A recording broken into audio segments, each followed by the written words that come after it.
సినీ నటుడు మంచు మనోజ్ నివాసం వద్ద కారు చోరీకి గురైన ఘటనపై నార్సింగి పోలీస్ స్టేషన్లో ఫిర్యాదు నమోదైంది. ఈ మేరకు ఎస్ఐ మాట్లాడుతూ నార్సింగిలోని మనోజ్ ఇంటి నుంచి గుర్తు తెలియని వ్యక్తులు కారును అపహరించారని తెలిపారు.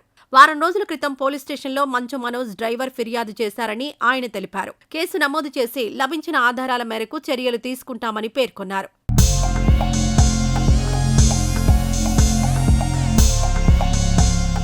మంచు మనోజ్ గండిపేట మండలం నార్సింగిలోని మొప్పా విలాస్లో 13వ నెంబర్ విల్లాలో నివసిస్తున్న విషయం తెలిసిందే. ఏప్రిల్ 1వ తేదీన ఇంటి ముందు కారును నిలిపి ఉంచారు. అర్ధరాత్రి సమయంలో కారు స్టార్ట్ అయిన శబ్దం వినిపించడంతో భోజనం చేస్తున్న డ్రైవర్ వెంటనే బయటకొచ్చి చూశాడు. అయితే అప్పటికే దుండగులు కారును వేగంగా డ్రైవ్ చేసుకుంటూ వెళ్లిపోయారు.